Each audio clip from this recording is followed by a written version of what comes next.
Hello everybody and welcome back to World of Warships Legends. My name is Spartan Elite 43 and tonight we are taking our very first look, but not really, at the new Tier 7 USS Enterprise. Except this time, it's Star Trek Enterprise. Bet you didn't see that coming. Who could have seen this coming? It's almost like they planned to release the Enterprise at the same time that they were bringing in the Star Trek stuff. Who'd have seen that coming?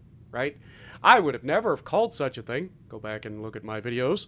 But no, here we go. Let's get into it. The only thing different is we changed our commander, so I figure I would have to revisit this for you guys and show off the really cool skin. It kind of makes a carrier look cool. It's still not quite as cool as I'd like, but it's not bad. Let's take a look at Commander Jean-Luc Picard. Funny thing is, he's American, despite the fact that he's actually French, I believe, in the show. Like, hence his name, Jean-Luc. Jean-Luc Picard. Yeah, anyway. So his base trait is going to be Make It So. Shocker. I like it. We are also running No Fly Zone, Dark Silhouette, Hidden Threat, and Heavy Consequences with Corkscrew. So we have two separate perks buffing our ability to do AP shell or AP bomb penetration.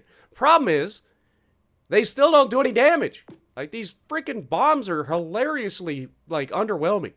But we'll showcase that in a minute. We're running Ernest King and Taman Yamaguchi as our inspirations. Trying to get a little bit extra AA, just in case we have to deal with that. And you'll see that comes in pretty handy. Now, we're not fully upgraded, but I did what I could to get this upgraded. And, of course, I had to throw on Jean-Luc. I mean, good lord. He's iconic, right? But yeah, all the other stats and stuff make absolutely no difference for the most part. So we're just not going to go into that. Just want to jump straight in, but I wanted to show you guys the ship beforehand. Also, can we talk about this port? This port is fantastic. All right, I love me some Star Trek, and being on board the old Enterprise is so good, man. So I definitely approve of the port. But unfortunately, it will be a limited time deal. But this thing is actually pretty sick. It's pretty legit. It's not Enterprise in terms of like the Enterprise, but you can see some of the inspirations there. It's not bad. Got a little bit of a battle bridge going on up there. It's not too bad. All right. With that being said, let's get to our gameplay. Space, the final frontier. These are the voyages of the Starship Enterprise, whose continuing mission to explore strange new worlds, to seek out new life and new civilizations, and to boldly go where no one has gone before.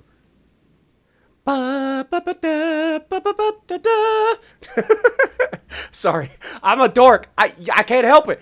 Can you tell I'm starting to feel a little bit better, folks? Good news. I still have a slight fever. My voice is still pretty hoarse, but I'm getting better daily. I went to the gym and absolutely crushed out a glute day again today. So we out here doing things. And then I had to come home and try to record a video in this ship again. Yay. But we gotta love, like, you got these like little fighters going on around here. I believe these. Okay. I'm not even going to attempt it. I'm not even going to attempt it because I know that I'm not the Trekkie that you guys can be. So there are people in the chat that will likely just crush me for even attempting to try to call out what these things are. So we'll just leave it at that. But what is... You had to do it. As much as I hate playing carriers and as much as this Enterprise is absolute sadness in the game, I had to do it. It's something I had to do, you know? Sometimes in life we just have to do things, and this is one of those things oh my god. Hello, Bismarck! Oh, sunshine, you and I are about to get very well acquainted. Of all the things, and you're all by yourself? Oh, what have I done to deserve this? I'm going to slap you around for like 200 damage a hit. It's gonna take me a while, but I'm gonna do something to you. And bombs away! Bonk. Hey, we got a double Citadel. We hit him for a whopping 7,500 damage. I retire. I am the greatest carrier player of all time. Clearly.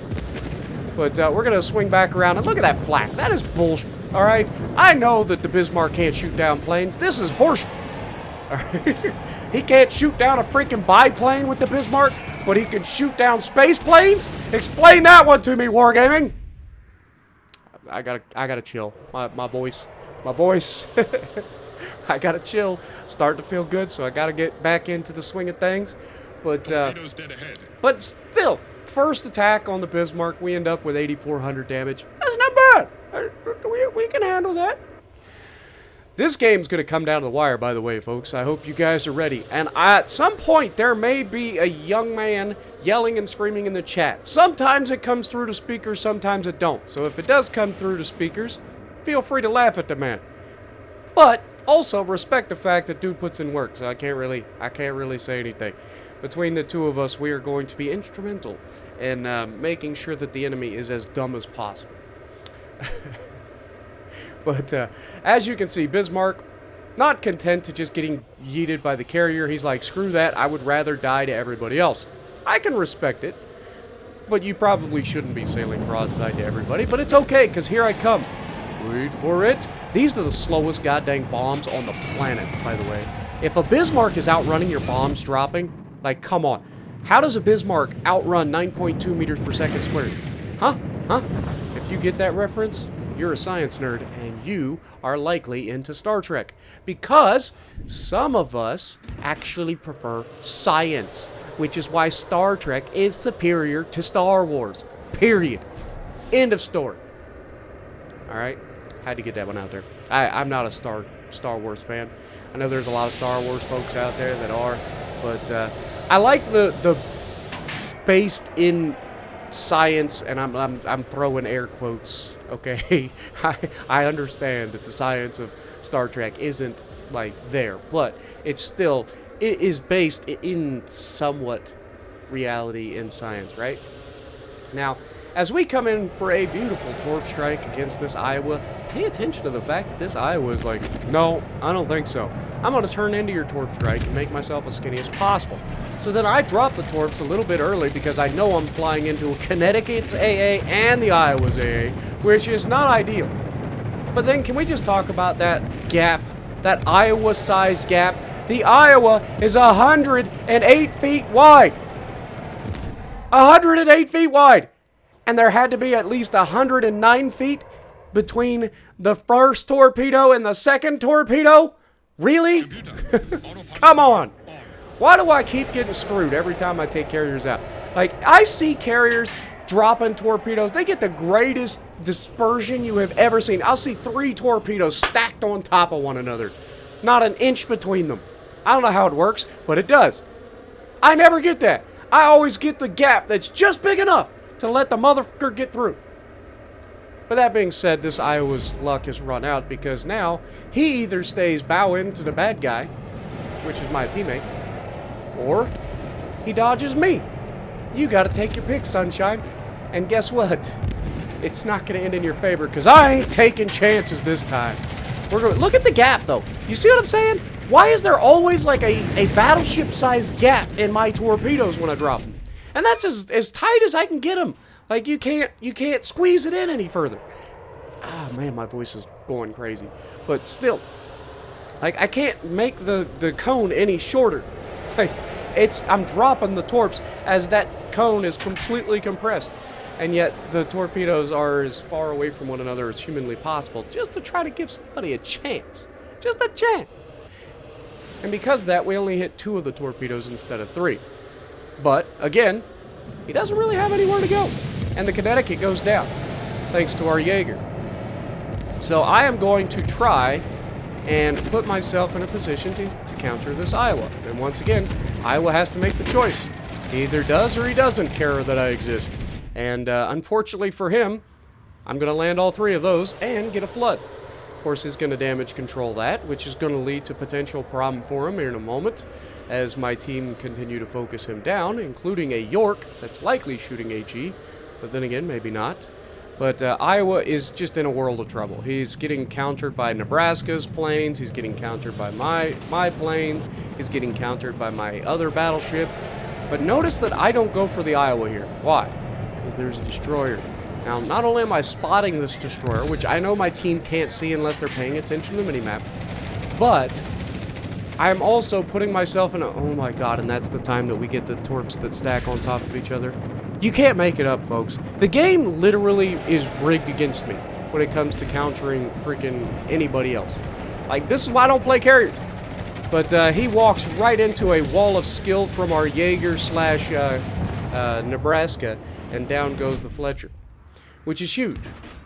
But this game is far from over. Both teams are tied up. Both teams have lost 4 ships, but they have lost the destroyer. But I want you guys to pay attention to something. Our team is going to try to throw this away. And this is only going to be outdone by the enemy's team trying to throw this game away. Why do people not pay attention to simple things like paying attention to the score, or paying attention to cap control, or map control? Why is it that nobody can do it, the simple things in this game? The simple things.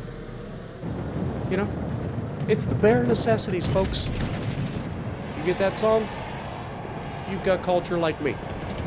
But, we're going to come in on the Kansas. I'm not expecting a lot of damage here. I'm just trying to, you know, get him uncomfortable. But the next strike was going to go for this brand new French Vulcan ship over here, the Picard, or whatever you want to call it. But I have all the confidence in the world that I can actually Citadel this thing. Because from what I understand, it is essentially a French Gneisenau. So we know that we can Citadel him.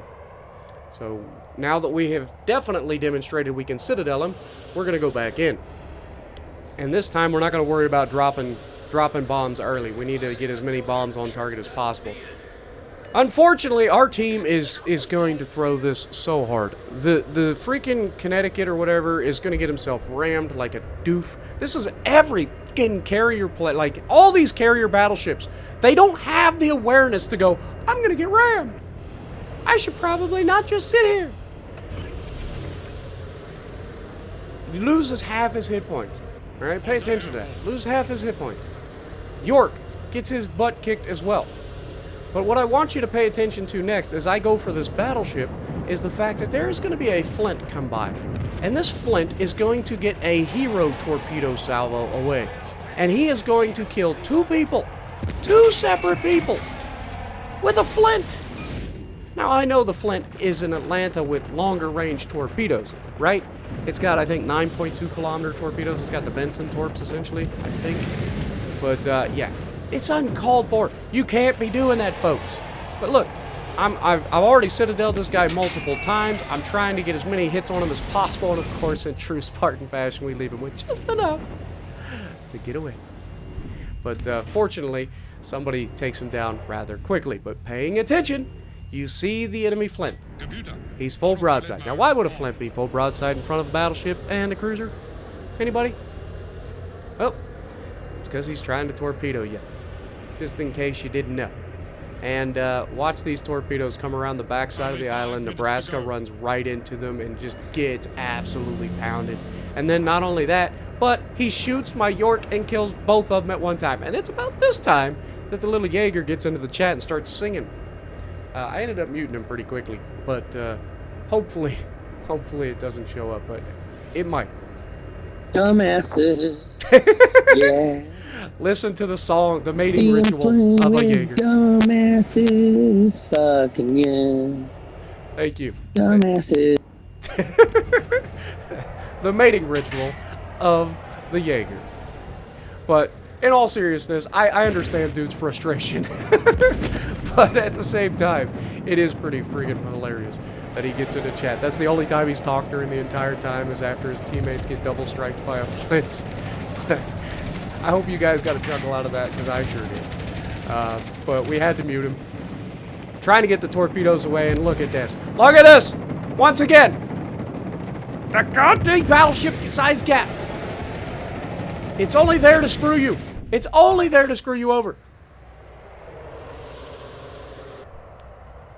It's like, oh, how dare you attack this AA cruiser that's low health.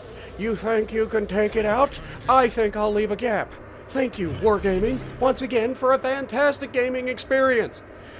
Taking a player and leaving them alive despite the odds that they shouldn't. Like, I should absolutely have killed that man right there.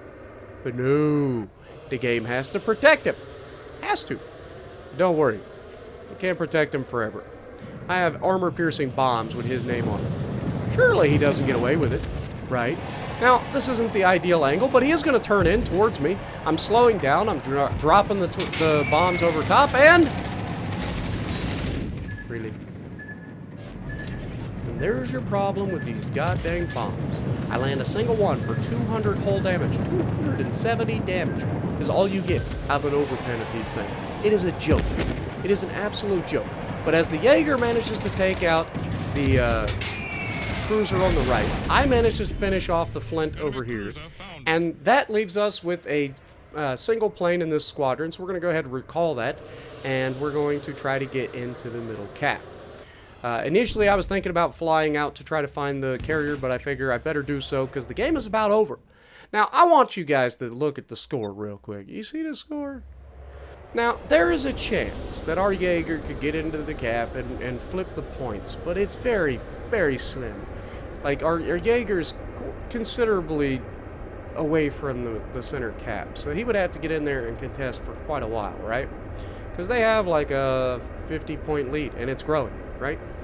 So this carrier should be nowhere near anything. He should just be running away.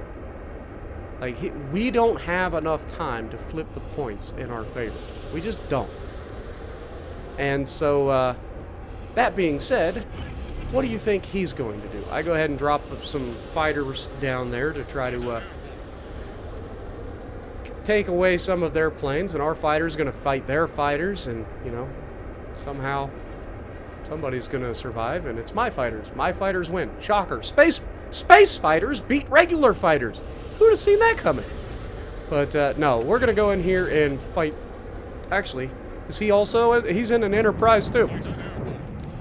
But it's fine. He can't be cool like me. And so we're going to show him that there can be only one Enterprise, even though there were like a million Enterprises. We drop the torps on him. We're trying to swing back around, but we don't have a way to reduce the damage. So unfortunately, there's nothing we can do. But we did get him a flood, which means he automatically damage controls that, right? Now, unfortunately, we lose our entire squadron in the process, so we're going to go ahead and take off with some bombs. Now, because he's charging in, and now our Jaeger knew where he's at, we also landed that last plane, by the way. I don't know if you guys saw that. I managed to drop that bomb or that torp from so high up, and then still managed to land that slow freaking torpedo on target. So we did our part, and the Jaeger does what a Jaeger does, which is just unload a God bless America amount of torpedoes. Like, I don't know how many torpedoes that is. I think it's 12 per drop that man can drop, but it's ridiculous. And then, of course, he gets the reload boosters on top of that. But he does manage to take out the Enterprise and secure the victory for the team. So despite his unusual mating call after our teammates do their best to throw, and I do understand. Dude put up 3,500 base. You can't argue with it. Dude did his part. But York also did its part despite getting killed by the Flint at the end. And then I did my part, coming in with over 2,000 base XP and a freaking carrier with very little damage because the Enterprise sucks. Don't buy the Enterprise unless it's a collector's item for you. But let me know what you guys think down in the comments below. Are you guys interested in the Star Trek stuff? This is probably the only one I'm going to showcase because I'll be honest, I don't have the deck here, first of all, and I really don't care to play a Fiji. So, with that being said, if you like what I'm doing, punch the like button, leave a comment below, subscribe to the channel if you haven't already, and as always, I will see you in the next video.